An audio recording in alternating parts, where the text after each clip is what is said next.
Mano mokyklos istorija siekia didingus dvarų laikus. Pirmoji mūsų krašto parapinė mokykla buvo įsteigta dvaro parke.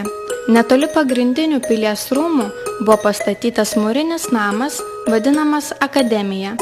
1944 metais Daugailių dvare įsteigta progimnazija.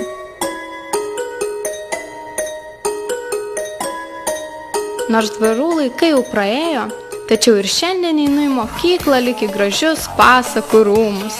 Čia mūsų namai. Susipažinkite, visų mūsų tėtis, rūmų šeimininkas Vaidotas, geriantis daug kavos ir niekada neatsisakantis mums padėti. Štai čia pavaduotoja Gražina, nuolat skubanti, bet niekada negailinti nuoširdaus žodžio ir padedanti sunkiausiais gyvenimo momentais. Turime gražų būrį mokytojų, kurie labiau už mus pačius rūpinasi mūsų išsilavinimu ir kokį 1000 kartų per dieną primena jo svarbą. Mes ir patys suprantam, kad nerūpestinga pasaka netruks amžinai, todėl stengiamės mokytis ir siekti savo tikslų. Net jei suskambėjus skambučiui pasaka kartais baigėsi, mes žinome, kad draugai visad pasirengę mums padėti. Per pertraukas gyvenimas tiesiog virte verda, čia mes bendraujame, čia klausomės muzikos, čia atliekame savo pareigas.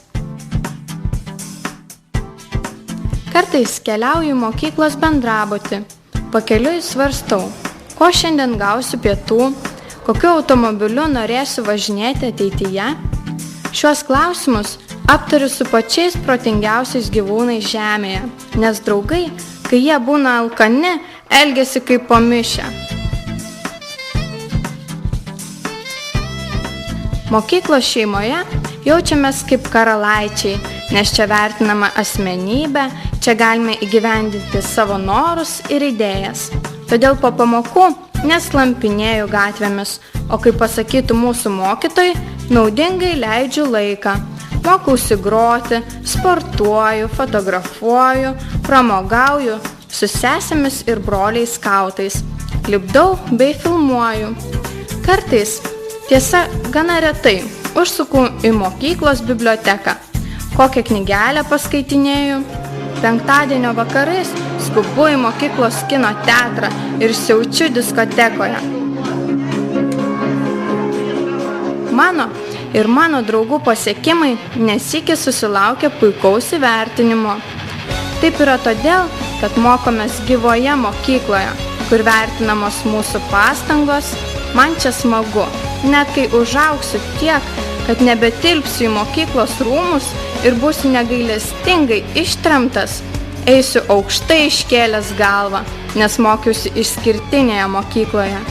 Toje, kurią baigė Lietuvos banko valdytojas Renoldijus Šarkinas, Seimo nariai Julius Veselka, Bronius Bradauskas ir mes.